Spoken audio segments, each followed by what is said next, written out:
Welcome to ET digital media group. మనం నేడు తెలంగాణ రాష్ట్రంలోని రాజేంద్ర నగర్ నియోజకవర్గంలో బీఆర్ఎస్ పార్టీ సీనియర్ లీడర్ అయినటువంటి ప్రస్తుత మణికొండ మున్సిపాలిటీ పరిధిలో ఉన్నటువంటి బీఆర్ఎస్ పార్టీకి అధ్యక్షులుగా వ్యవహరిస్తున్నటువంటి సీతారాం ధూళిపాల గారితో వాళ్ళ ప్రత్యేక ముఖాముఖి. నమస్కారం సీతారాం గారు. నమస్కారం అండి. సార్ ఎట్లా ఉన్నారు? Getting on well, no issue. చెప్పండి. ఇప్పుడు మీ అవసరం వచ్చిందా పార్టీకి అధ్యక్ష పదవి తీసుకోవడానికి? అంటే నా అవసరం కన్నా నేను చెప్పడం ఏమిటంటే, పార్టీకి ఇక్కడ ఉన్న పరిస్థితుల్లో నాయకత్వం వహించాల్సింది అవునని చెప్పేసి లోకల్ కేడర్ అంతా అడగడం కారణంగా నేను ఒప్పుకున్నాను. అంటే ఇంతకాలం పార్టీ కష్టకాలంలో ఉందని మీకు అవకాశం ఇచ్చారా? విధేయుడిగా ఉంటారని, లేకపోతే ఎందుకని మీకు అవకాశం? అంటే అన్ఫార్చునేట్ సిచ్యువేషన్ ఏమిటంటే, 2 సార్లు ఎలక్ట్ అయిన ఈ పార్టీ నుంచి ఎలక్ట్ అయిన ఎమ్మెల్యే గారు వెళ్ళిపోవడము, వెళ్ళిపోయిన తర్వాత వారితో కొంతమంది ముఖ్యులు వెళ్ళడం జరిగింది. ఇప్పుడు వెళ్ళిన తర్వాత ఇక్కడ నాయకత్వం లోపం ఏర్పడడంతో గత ఎన్నికల్లో, అంతకు ముందు ఎన్నికల్లో కూడాను క్యాడర్తో పాటు రెగ్యులర్ టచ్లో ఉండేవాడిని. ఆ రెగ్యులర్ టచ్లో ఉన్న కారణంగా క్యాడర్ ఏమన్నారంటే, మీలాంటి వాళ్ళు ఉంటే బాగుంటుంది, మాకు కొంచెం ధైర్యం ఉంటుంది అన్నప్పుడు నేను ఇంకా తప్పని పరిస్థితుల్లో చేద్దాము.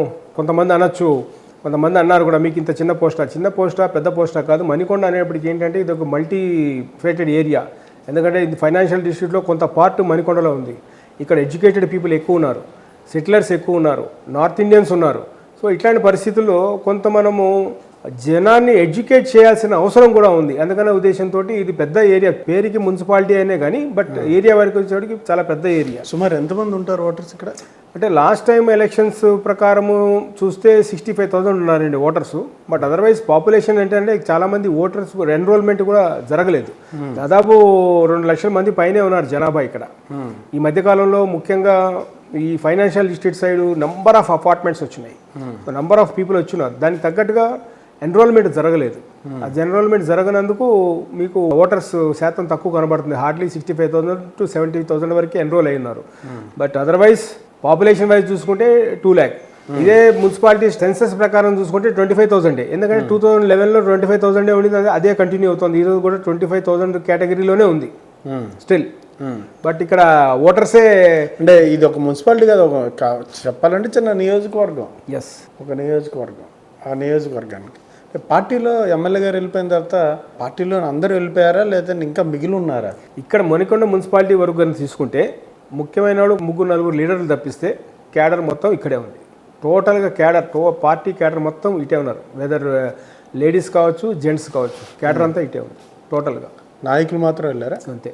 అదే నెంబర్ ఆఫ్ ఎంత డబుల్ ఉంటుందా సిరీస్ ఎమ్మెల్యే గారితో వెళ్ళింది? నెంబరు హార్డ్లీ మణికొండ నుంచి వెళ్ళిన వాళ్ళు 5-6 ఉన్నారు అంతే. అంతేనా? అంతే, అంత మించి లేరు. ఇదే పరిస్థితి నార్సింగ్లో ఉంది, ఇదే పరిస్థితి బండ్లగూడలో కూడా ఉంది. నాయకులు వెళ్ళారు కానీ క్యాడర్ వెళ్ళలేదు. ఇంకా కొత్తగా వచ్చిన ఇన్ఛార్జ్గా ప్రకటిస్తున్నారు, ఆయనే ఇన్ఛార్జ్ అని కూడా చెప్పారు, సబితా గారి కుమారుడు కార్తిక్ రెడ్డి గారు. అంటే ఆయన ఎట్లా ఉంది అప్రోచ్ మీ అందరితో? పార్టీని ఏమన్నా పుల్ చేయగలుగుతున్నాడా? ఆయన వెరీ నాలెడ్జబుల్ పర్సన్ అండి. ప్లస్ స్వతహాగా పొలిటికల్ బ్యాక్గ్రౌండ్ ఉన్న ఫ్యామిలీ కాబట్టి చాలా తొందరగా గ్రాస్ప్ చేస్తున్నాడు. రెండోది ఏంటంటే, వాళ్లకు ఈ కాన్స్టిట్యున్సీ తోటి, రాజేంద్ర నగర్ కాన్స్టిట్యున్సీ తోటి వాళ్ళ ఫ్యామిలీకి చాలా అనుబంధం ఉన్నది. వాళ్ళకు చాలామంది డైరెక్ట్గా పరిచయం ఉన్న కార్యకర్తలు చాలామంది ఉన్నారు. సో అదొక పెద్ద అడ్వాంటేజ్ ఆయనకి. రెండోది ఏంటంటే educated, knowledgeable, quick grasping capacity ఉంది. ఏ సబ్జెక్ట్ మీద అయినా సరే కానీ అనర్గళంగా మాట్లాడే శక్తి ఆయనకుంది. అందుకని అంటే ఇంతకుముందు ఏదో కాంగ్రెస్లో ఉన్నప్పుడే పోటీ చేస్తారన్నారు, అప్పుడు అవకాశం రాలేదు. ప్రకాష్ గౌడ్ గారికి మళ్ళీ టికెట్ అప్పుడు అవకాశం రాలా. మొన్న కూడా ఆయనకు ఏదో ట్రై చేసినట్టున్నారు కానీ అవకాశం రాలే. ఎందుకంటే ఉన్న వాళ్ళకే ఇచ్చినారు కదా టికెట్లు. కానీ అప్పుడు వేరు, అప్పుడు రాజేంద్ర నగర్ నియోజకవర్గం చేవెళ్ళలో ఉండేది, ఇదంతా బయోఫికేషన్ అయింది. ఇక్కడ కూడా ప్రయత్నం చేశారు, రాలా. ఇవాళకి కూడా ఆ పట్టు ఉందంటారు ఆయనకి? 100% ఉంది. ఎందుకంటే ఇప్పుడు ఎక్కడికి వెళ్ళినా కూడా పలకరిస్తున్నారు. ఇప్పుడు మాతో పాటు మేము 3-4 చోట్లకి ఈ మధ్యకాలంలో వెళ్ళిన దగ్గరల్లా వాళ్ళకే వాళ్ళు వచ్చి పరిచయం చేసుకుని, మేము ఇట్లాగా మీ ఫ్యామిలీతోటి మాకు ఈ రకమైన అనుబంధం ఉంది, మేము మీ ఫ్యామిలీతో ఇట్లా కలిసి చేసినాము అని చెప్పి అనే మాట మాట్లాడుతున్నారు. వాళ్ళ మదర్ ముఖ్యంగా సబితా ఇంద్రారెడ్డి గారు కూడా బాగా పరిచయం ఉన్నది ఇక్కడ ఈ ఏరియాలో. చాలామందికి ఏంటంటే హోమ్ మినిస్టర్గా ఉన్నప్పుడు ఆవిడ 60 గజాల పట్టాలు చాలామందికి ఇచ్చినారు, చాలా మందికి ఇచ్చినారు. ఈ 60 గజాలలో పట్టాలు తీసుకున్న వాళ్ళంతా కూడా అప్పటికే గుర్తు చేసుకుంటుంటారు ఆవిడని. ఆవిడ ఆ రోజు ఇచ్చిన తర్వాత మళ్ళీ ఎవరు ఇవ్వలేదు అనే మాట కూడా వాళ్ళు అంటున్నారు. సో వాళ్ళకి ఆ పార్టీతోటి, వీళ్ళతో మనుషులతోటి బాగా అనుబంధం, చాలా స్ట్రాంగ్ అనుబంధం ఉన్నది. తెలంగాణ తీసుకొచ్చింది బీఆర్ఎస్ పార్టీ, కేసీఆర్ గారు 10 సంవత్సరాలు అధికారం చేశారు, చాలా నిర్మాణాలు చేశారు, తెలంగాణ అభివృద్ధి కృషి చేసా ఉన్నారు. ఇవాళ ఈ పరిస్థితి ఎందుకు వచ్చింది? అధికారం ఒక్కసారి కోల్పోతే ఎంతమంది ఎమ్మెల్యేలు వెళ్ళిపోవడం, పార్టీ నుంచి ఫిరాయింపులు, ఒక పక్కన చూస్తుంటే బీఆర్ఎస్ పార్టీ ఇంకా అయిపోయిందా అనే పరిస్థితికి వస్తూ ఉంది. ఎందుకు వచ్చిందంటారండి? మీరు అది చాలామంది చాలా పొరపాటు పడుతున్నారు. ఒక్క ఇన్సిడెంట్ చాలు. తెలంగాణ వాదం ఈ రోజు కూడా చాలా బలంగా ఉందండి. సింగర్ సాయి చంద్ చనిపోయిన రోజు లక్షల మంది జనం వచ్చినారు. అలాగే గద్దర్ గారు చనిపోయినప్పుడు లక్షల మంది జనం వచ్చినారు. ఎంత వాలంటరీగా వచ్చినారు. అది తెలంగాణ వాదం చాలా బలంగా ఉంది. ఈరోజు కూడా తెలంగాణ వాదం చాలా బలంగా ఉంది. ప్లస్ మొన్న జరిగిన ఇన్సిడెంట్ హరీష్ రావు గారు పిలిపించినారు కదా, అరెస్ట్ అయినప్పుడు ఆ స్టేషన్లో కౌశిక్ రెడ్డి గారి ఇన్సిడెంట్లో కౌశిక్ రెడ్డి జనం వాలంటరీగా ఎంతమంది వచ్చినారు? అంటే పార్టీ లేదు అనుకున్నప్పుడు రారు కదా బయటికి. అంటే అధికారంలో లేనప్పుడు అంతమంది జనం రావడం అనేది జస్ట్ ఇంపాసిబుల్. తర్వాత మేము ఈ మధ్య ఈ మూసీ నిర్వాసితులు వాళ్ళ కొంతమందిని డిస్ప్లేస్మెంట్ ఉంటుంది అన్నప్పుడు హైదర్స్ కోర్టు వెళ్ళినాం అక్కడికి వెళ్తే కూడా మాకు ఆశ్చర్యం వేసి జనము చీమల్లాగా వచ్చేసారు. ఇళ్లలోంచి లేడీస్ పిల్లల్ని ఎత్తుకుని వచ్చినారు. మాకే అనిపించింది, బాధ అనిపించింది, ఏంది ఈ పిల్లల్ని తీసుకుని లేడీస్ ఇట్లా వస్తుంది. ఆ రోజు చల్లగా కూడా లేదు, క్లైమేట్ చాలా హాట్గా ఉండింది ఆ రోజు. అట్లాంటి పరిస్థితుల్లో లేడీస్, ప్రెగ్నెంట్ లేడీస్ వీళ్ళందరూ వస్తుంటే మరి పార్టీ మీద అభిమానం లేకపోతే, పార్టీ మీద గుర్తింపు లేకపోతే, పార్టీకి అసలు ఏమీ లేదనుకున్నప్పుడు అసలు రానే రారు ఎవరు కూడా. ఇప్పుడు అధికారంలో లేని పార్టీకి అంతమంది జనం రావడం అనేది ఇట్స్ నాట్ దట్ ఈజీ. నేను ప్రత్యక్షంగా కళ్ళతో చూసింది ఇది. తర్వాత మొన్న మళ్ళీ నెక్స్ట్ డే ఈయన కేటీఆర్ గారు వచ్చారు. కేటీఆర్ కూడా అంతే జనం విపరీతంగా ఉన్నారు. తర్వాత ఈ మధ్యకాలంలో ఈ రైతుల రుణమాఫీ మీద చెవెళ్ళలో ఒక ప్రోగ్రామ్ జరిగింది. దానికి నేను కూడా వెళ్ళా. చెవెళ్ళ ప్రోగ్రామ్ చెవులకు వెళ్ళారా? వెళ్ళా. అక్కడ అక్కడ ఎమ్మెల్యే గారు వెళ్ళిపోయిన తర్వాత పెట్టినట్టున్నారు. అవును, అంటే ఎక్కడికెక్కడ కాన్స్టిట్యున్సీలు అదొక మీటింగ్ జరిగింది. అక్కడ కేటీఆర్ గారు వచ్చారు. అసలు ఇసుకేస్తారు రాలకుండా వచ్చినట్టు జనాలు. మరి పార్టీ అధికారంలో లేదంటారు, మరి జనం ఎక్కడి నుంచి వస్తున్నారు? మరి పార్టీ ఎందుకు ఓడిపోయింది? పార్టీ ఓడిపోవడానికి కారణము మా ఉద్దేశం ఏంటంటే, వాళ్ళు అలవిగాని హామీలు ఇచ్చినారు, జనానికి కొంచెం మభ్యపెట్టినారు. ఆ హామీలు కారణంగానే కొంత వచ్చిందనేసి అనుకుంటున్నాం. ఎందుకంటే వీళ్ళు మేము 10,000 ఇస్తే 15,000 ఇస్తాం, 2,000 ఇస్తే 4,000 ఇస్తాం, అన్ని డబల్ చేసి చెప్పడము. ఈ 6 గ్యారంటీలతోటి అసలు మీకు స్వర్గధామం అన్నారు. ఇంటికి కళ్యాణ లక్ష్మి పేరుతో పాటు గోల్డ్ కూడా ఇస్తా ఉన్నారు. సో ఇదంతా ఏమంటే కొంత పబ్లిక్లో కొంత ఏదో మార్పు వస్తుందేమో, ఏదో మార్పు తీసుకొస్తారేమో, వీళ్ళకన్నా బెటర్ గవర్నెన్స్ ఉంటుందేమో అన్న ఒక ఆలోచనలో, అపోహలో పోయి ఈరోజు ఏమనుకుంటున్నారంటే మేము తప్పు చేశామనే మాట చాలా మంది ఉన్నారు. పొరపాటు జరిగిపోయింది, ఇది చేయలేకపోతున్నారు అనే భావన వచ్చేసింది ప్రతి దగ్గర. అంటే వీటితో పాటు అధినేత ఎవరిని కలవకపోవడం, ఫామ్ హౌస్లు పరిమితం అవ్వడం, ఒక నాయకుడు వెళ్ళి మాట్లాడాలన్నా, ఎమ్మెల్యే స్థాయి వ్యక్తి వెళ్ళాలన్నా అపాయింట్మెంట్ లేకపోవడం, ఈ కారణాలుగా కనిపించలేదా మీకు ఓడిపోవడానికి? అంటే అట్లా అంటారండి. కానీ యాక్చువల్గా ఏంటంటే ఆయనను కలిసిన ప్రతి వాళ్ళు ఒకటే చెప్తారు, ఆయనకున్న అపారమైన నాలెడ్జ్, ఆయన చూపించే ప్రేమాభిమానాలు ఏ నాయకుడు మాకు చూపించలేదని మళ్ళీ వీళ్ళే చెప్తారు. మళ్ళీ వీళ్ళే చెప్తారు. చాలా మంది నాకు ఎందుకంటే చాలా మంది ఎమ్మెల్యేలతో పరిచయం ఉంది. వాళ్ళు చెప్తారు అసలు ఆయనకున్న నాలెడ్జ్, అపారమైన నాలెడ్జ్ ఏంది, ఆయన దగ్గర కూర్చుంటే అసలు లేవలేము, ఆయన వచ్చిన వాళ్ళని కూడా ఫోన్ చేయడం, మాట్లాడుతూ ఉంటారు, చాలా గౌరవ మర్యాదగా చూస్తారని చెప్పేసి వాళ్ళే వాళ్ళు స్వయంగా నేను విన్నవి. మనం ఈ విన్నవన్నీ ఆయన చూడరు, ఫామ్ హౌస్కే పరిమితం అయ్యారు, పట్టించుకోవట్లేదు అన్నదేమో ఆఫ్ ది రికార్డు. ఇది ఆన్ రికార్డు వీళ్ళు చెప్పిన మాటలు. అందుకని అది అనుకోను నేను. యాక్చువల్గా ఏంటంటే అలవిగాని హామీలే మెయిన్ కారణం అని అనుకుంటాను. కానీ హామీలు మీరు కూడా ఇచ్చారు, బీఆర్ఎస్ పార్టీ కూడా, తర్వాత కాంగ్రెస్ పార్టీ కూడా ఇచ్చింది, మీకన్నా కొంచెం బెటర్గా ఎక్కువ ఇచ్చింది. ఇవాళ వీళ్ళ హామీలు అమలు చేయడానికి బడ్జెట్ లేదని మీరే విమర్శిస్తున్నారు. ఒకవేళ మీ ప్రభుత్వం మళ్ళీ ఏర్పడి ఉంటే మరి మీకు ఎట్లా సాధ్యమయ్యేది? అంటే ఇప్పుడు మీరు అబ్జర్వ్ చేసి ఉంటే కనుక గతంలో కూడా కరెంటు లేదు. అబ్జర్వ్ చేయండి, తెలంగాణ ఫామ్ కాకముందు అంధకారం అయిపోతుంది రాష్ట్రం, మీరు కరెంటే తెచ్చుకోలేరు అని కిరణ్ కుమార్ రెడ్డి గారు స్వయంగా మనం అన్నాం కదా. అట్లాంటి పరిస్థితుల్లో మరి కరెంటు ఎట్లా ఇవ్వగలిగారు? నిరంతరమైన కరెంటు ఎట్లా ఇవ్వగలిగారు? అట్లాగే నీళ్ల విషయంలో కూడా ఈ గోదావరి అటే పోతుంది కాబట్టి గోదావరి మాకే ఉంటుంది, కృష్ణ అటే ఉంది కాబట్టి మీకు అసలు నీళ్లు కూడా భూములు కూడా ఎండిపోతాయి అన్నారు.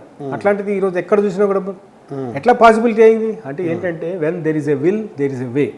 ఇది రాష్ట్రం నాది అని అనుకున్నారు కాబట్టి ఆయన ఆ పెద్ద ఆయన ఈ రాష్ట్రాన్ని నేను ఎట్లా బాగు చేయాలి, ఈ రాష్ట్రానికి ఎట్లాంటి వనరులు ఏర్పరచాలి, ఈ రాష్ట్రాన్ని ఎట్లా అభివృద్ధి చేయాలి అని దీని మీద ఆయన కంటిన్యూగా వర్క్ చేశారు కాబట్టి ఆయనకు మార్గాలు కనపడ్డాయి, మార్గాలు ఏర్పరిచాయి. ఇప్పుడు కూడా అలవిదైన హామీలు ఏం చేయాలి, ఇప్పుడు కూడా వాళ్ళు అధికారంలోకి వచ్చి ఉంటే ఖచ్చితంగా ఇంప్లిమెంట్ చేసేవాడు, దాంట్లో ఏం డౌటే లేదు. మరి ఎట్లా చేసేవాళ్ళు అంటే మరి ఆయన ఆలోచన శక్తికి మనం అందుకోలేవు. సుమారు 8 నెలలు అవుతుంది కాంగ్రెస్ అధికారంలోకి వచ్చింది. 9 నెలలు అయింది. 8 నెలలు 9 నెలలు, డిసెంబర్ అంటే ఇది అయిపోతుంది కదా, 9 నెలలు. ఎంతవరకు మీకు ఏమనిపిస్తుంది ఆయన వాళ్ళ పరిపాలన చూసి? రేవంత్ రెడ్డి గారి పరిపాలన, వాళ్ళు ఇచ్చిన హామీలు, యాక్చువల్గా ఏం జరుగుతుందండి అంటే ఇంతవరకు కూడా గవర్నమెంట్ మీద వీళ్ళకి పూర్తి స్థాయిలో పట్టు ఉన్నట్టు కనపడట్లేదు. పట్టు రాలేదా? లేదు. ఎందుకంటే ఒక మంత్రి మాట్లాడింది రెండో మంత్రి మాట్లాడట్లేదు. ఒకే సబ్జెక్ట్ మీద ఒక్కొక్క మంత్రి ఒక్కొక్క రకంగా మాట్లాడుతున్నారు. రుణమాఫీ తీసుకుంటే బట్టి గారు ఒక రకంగా మాట్లాడారు, శ్రీధర్ బాబు గారు ఒక రకంగా మాట్లాడారు, ముఖ్యమంత్రి గారు ఒక రకంగా మాట్లాడారు, వ్యవసాయ శాఖ మంత్రి ఒక రకంగా మాట్లాడారు. So end of the day అసలు వాట్ ఈస్ వాట్ పబ్లిక్ అయితే తెలుసు కదా. ఇవాళ నేను మీకు ఈ రకంగా చేస్తాను ఆ రకంగా చేస్తానని చెప్పేయడం సర్వసాధారణం. కాకపోతే జరిగిందా లేదా అన్నది ప్రజానికానికి తెలుస్తుంది. మీరు ఎంత చెప్పినా నేను చేశాను అంటే జరగనప్పుడు ఏమైందంటే ఇప్పుడు ఎక్కడ చూసినా కూడా ఈ రుణమాఫీ పైన రైతులు రోడ్డు ఎక్కుతున్నారు కదా. అంటే that it self shows that means you have not convinced the public. ఒకవేళ కనుక మీరు చేసి ఉంటే రైతులు రోడ్ల మీదకి వచ్చే పరిస్థితి లేదు కదా. అంటే రుణమాఫీ అసలు జరగలేదంటారా? రుణమాఫీ జరిగింది కానీ కొద్ది మందికే జరిగింది. అది వీళ్ళు చెప్తున్న 17 లక్షల మందికి జరగలేదు. జరిగింటే అసలు రాదు కదా, ఈ యాజిటేషనే రాదు. ఇంకా ఏ పథకాలు ఫెయిల్ అయ్యి అంటారు? కరెంటే తీసుకోండి. ఇప్పుడు నేను చెప్పడం కాదు, ఇవాళ నేను మా మీటింగ్కి వెళ్ళాను, మా కార్యకర్తల సమావేశం మీటింగ్ పెట్టాను. అందరూ మొత్తుకుంటున్నారు రోజుకి కనీసం 5 నుంచి 10 సార్లు కరెంట్ ఫెయిల్ అవుతుంది. ఇక్కడ కూడా అన్ని చోట్ల కూడా 5-10 సార్లు. మరి కారణం ఏమై ఉండొచ్చు? ఎందుకు ఆ రోజుకి లేదు, ఇప్పుడు ఎందుకు అవుతున్నది? ఎక్కడ ప్రాబ్లం ఉంది? ఇన్ని కంప్లైంట్స్ ఎందుకు వస్తున్నాయి? ఒక్క విషయం మీద నేను చెప్తాను మీకు, ఒక చిన్న విషయం మీద. అట్లాంటి పరిస్థితుల్లో గవర్నమెంట్ కనుక కంట్రోల్ వచ్చి ఉంటే ఈ పరిస్థితులు ఉండేవి కావు. పాడి కౌశిక్ రెడ్డి గారు మాట్లాడుతూ ఆంధ్ర వాళ్ళ గురించి, కృష్ణా జిల్లా అరికపూడి గాంధీ గారి గురించి మాట్లాడారు. అంటే ఇవాళకి కూడా ఆ తారతమ్యాలు బీఆర్ఎస్ పార్టీ నుంచి స్లోగన్స్ రావడం ఏమంటారు మీరు? దీనికి ఏమంటారు? కేసీఆర్ గారిని వ్యక్తి ఏనాడు కూడా ఆరోగ్యం టైంలో మాట్లాడిందే కానీ తర్వాత సబ్సిక్వెంట్గా ఎప్పుడు కూడా ఏ రకమైన భేదాభిప్రాయాలు చూపించాల. ఈ 10 ఏళ్ల పరిపాలనలో కూడా ఏనాడు కూడా వీళ్ళు వేరు వాళ్ళు వేరు అని చూపించాలి. ఎందుకంటే ఇక్కడికి వచ్చారు, ఇక్కడ ఉంటున్నారు, వీళ్ళు మనం అంతా ఒకటే. యాక్చువల్గా ఆపర్చునిటీస్ కూడా ఇచ్చినారు, ఇవ్వకుండా ఏం లేదు. ఈ ఆంధ్ర నుంచి వచ్చిన వాళ్ళకి బ్రహ్మాండమైన ఆపర్చునిటీస్ వచ్చినాయి, రాకుండా ఏం లేదు. ఆపర్చునిటీస్ చాలా వచ్చినాయి, దాంట్లో ఏం డౌటే లేదు. ఏనాడు మాట్లాడలేదు. కాకపోతే ఏమిటంటే ఇప్పుడున్న పరిస్థితుల్లో జనం ఎవరైతే గతంలో సెపరేట్ స్టేట్ కోసం ఫైట్ చేసి ఉన్నారో వాళ్ళంతా కూడా ఏంటంటే వాళ్ళు ఇప్పుడు అనుకుంటున్నారు ఏంటంటే వీళ్ళే కదా మళ్ళీ అక్కడి నుంచి వచ్చిన వాళ్ళే అటు పోయారు కదా, మళ్ళీ అటు నుంచి ఇటు వచ్చిన వాళ్ళు మళ్ళీ ఇటు నుంచి అటు పోయారు. సో దాని గురించి ఏంటంటే మేమంతా కష్టపడ్డాం, పార్టీ జెండా మోసిన వాళ్ళు ఉన్నారు, కొంతమంది ఉంటారు కదా ఉద్యమం టైంలో పార్టిసిపేట్ చేసిన వాళ్ళు, ప్రాణాలు తెగించి పనిచేసిన వాళ్ళు ఉన్నారు కదా, వాళ్ళ బాధ వచ్చినప్పుడు అంటారు వాళ్ళే వచ్చినారు మళ్ళీ వాళ్ళే పోయినారు అన్న దానిపైనే కొంత. అంతే, అదర్వైజ్ పార్టీ హైకమాండ్కి ఏమి వీళ్ళు వేరు వాళ్ళు వేరు అన్నది అయితే లేదు, ఆలోచన అయితే లేదు. అట్లాంటిది మీరు ఉద్యమంలో పనిచేశారా? నేను ఉద్యమంలో పనిచేయడము అంటే నేను వాళ్ళందరితో అసోసియేట్ ఉన్నా. తెలంగాణ రావాలని కోరుకుండేది బలంగా నాకు sentiment one of the reasons sentiment is only this. ఏంటి మీరు అనుభవించింది ఏంటి? నేను ప్రాక్టికల్గా నేను అనుభవించాలి, నేను చూస్తుండేవాడు. ప్రాక్టికల్గా ఏం జరుగుతుందంటే మెయిన్ ఇక్కడ ఇష్యూ ఏంటంటే ఎంప్లాయ్మెంట్ అండి. ఎంప్లాయ్మెంట్లో రీజనబుల్ ఆపర్చునిటీస్ రాలా లోకల్కి ఎప్పుడు కూడా. లోకల్కి రీజనబుల్ ఆపర్చునిటీస్ రాకపోవడం మూలంగానే ఇది జరిగింది. నాకు తెలుసు, ఎందుకంటే నేను గవర్నమెంట్లో వర్క్ చేసినాను కాబట్టి నాకు తెలుసు ఏం జరిగిందంటే ఆ రోజుల్లో ఎంప్లాయ్మెంట్ ఎక్స్చేంజ్లో రిజిస్టర్ చేసుకునేవాళ్ళు 10th క్లాస్ మార్కుల మీద ఎంప్లాయ్మెంట్ రిజిస్ట్రేషన్ చేసుకునేవాళ్ళు. ఆ మార్క్స్ బేసిస్లో రిక్రూట్మెంట్ జరుగుతుండేది. అందుకే మీరు ఇప్పటికీ సెక్రటేరియట్లో కావచ్చు, చాలా డిపార్ట్మెంట్స్లో అక్కడి నుంచి వచ్చిన వాళ్ళకే ఇక్కడ, ఎందుకంటే ఎడ్యుకేషన్, హెల్త్ ఇవన్నీ కూడా కొంచెం తక్కువ ఉండేది. స్వతహాగా వీళ్ళు కొంత అమాయకత్వం కూడా ఉంది కొంత. That is the main reason. Telangana వచ్చిన తర్వాత ఏదైతే మీరు కళ్ళగన్న తెలంగాణ కావచ్చు, ప్రతి ఒక్కరూ తెలంగాణ ప్రజలు ఆశించినటువంటిది గత 10 సంవత్సరాలు జరిగిందా డెవలప్మెంట్? అసలు మనం కంపేర్ చేయలేమండి. ఇప్పుడు మీరు చూసుకోండి స్టాటిస్టిక్స్, ఏ స్టాటిస్టిక్స్ తీసుకోండి, ఇవాళ ఇప్పుడు కంటిన్యూగా ఆల్మోస్ట్ డైలీ ఏదో పేపర్లో ఏదో ఒక ఇష్యూ, ఏదో ఒక సందర్భం సబ్జెక్ట్ మీద వస్తున్నాయి స్టాటిస్టిక్స్. అన్నిట్లలో Telangana stands in number 1 position.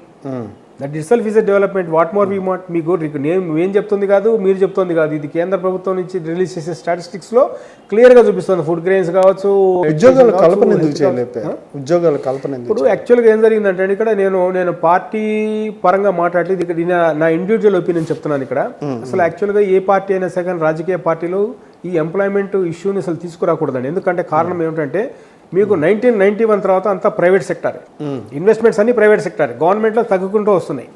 అట్లాంటప్పుడు గవర్నమెంట్లోనే మేము ఉద్యోగాలు ఇప్పిస్తానని చెప్పడం అసలు అది లాజిక్కే తప్పు. రెండోది, ఎంప్లాయ్మెంట్ అన్నది అడ్మినిస్ట్రేటివ్ మ్యాటర్.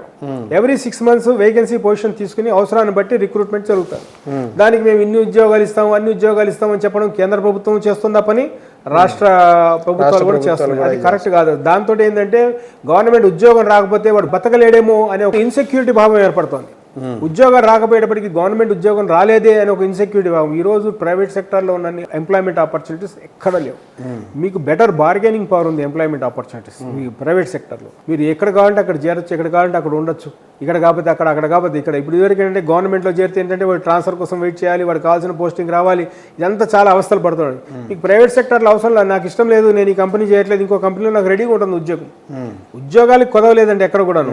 ఉద్యోగాలకి దేశవ్యాప్తంగా చెప్పడం ప్రభుత్వ ఉద్యోగాలని చెప్పడమే కొంత అది పెద్ద పొరపాటు. అది అదే నా దృష్టిలో, నా పర్సనల్ ఒపీనియన్. అసలు ప్రభుత్వ ఉద్యోగాలు ఇస్తానని చెప్పడం పెద్ద పొరపాటు. 1991 నుంచి మీరు ప్రైవేట్ సెక్టార్ గురించి ఇన్వెస్ట్మెంట్స్ చూపిస్తూ పబ్లిక్ సెక్టార్లో రావాలనుకోవడం కరెక్ట్ కాదు కదా. మీరు ప్రధానంగా కాళేశ్వరం ప్రాజెక్టు మీద చాలా ఖర్చు పెట్టారు, చాలా పెద్ద ఎత్తున అది ఒక హార్ట్గా మారింది తెలంగాణకి. కానీ ఇవాళ దానిలో నీటిని నిల్వ చేయడానికి ఆ బ్రిడ్జిలు కుంగిపోయే పరిస్థితి, నీటిని ఎంత నిల్వ చేయకుండా వదిలేసే పరిస్థితి మాత్రమే అని చెప్తున్నారు. దీని మీద కమిషన్ కూడా వేసి గవర్నమెంట్ రన్ చేస్తుంది.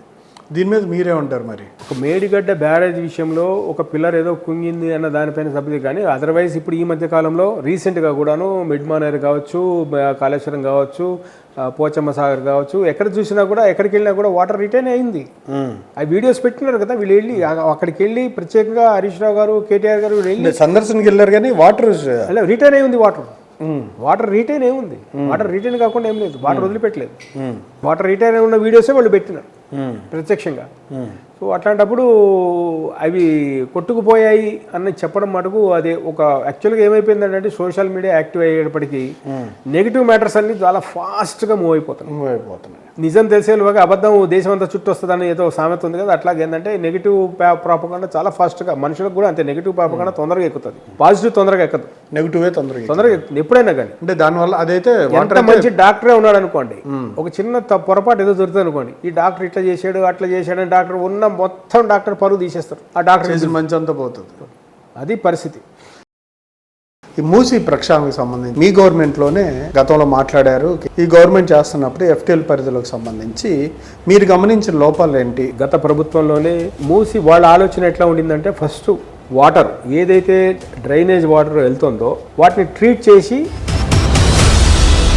ఏదైతే హైడ్రాకి సంబంధించి కావచ్చు, FTL పరిధిలో ఇక్కడ కూడా చెరువులు ఉన్నాయి కాబట్టి చాలా వరకు కూల్చేయాల్సిన పరిస్థితి వస్తుంది. ఎవరు ఆపుతున్నారు? ఈ నిర్మాణాల వెనక ఏ ప్రభుత్వాలు తప్పిదాలు ఉన్నాయి? 7-8 నెలల ఎలక్షన్స్ ముందు కొంత జరిగింది. కేటీఆర్ గారు స్ట్రాంగ్గా చెప్పారు, కోఆపరేట్ చేయండి, ఏమాత్రం విజయద్దన్నారు. ఈ బుల్కాపూర్ నాలా ఎక్కడి నుంచి అయితే స్టార్ట్ అయిందో అక్కడి నుంచి కూడా ఎక్కడికక్కడ ఆక్రమణకు గురైపోయింది.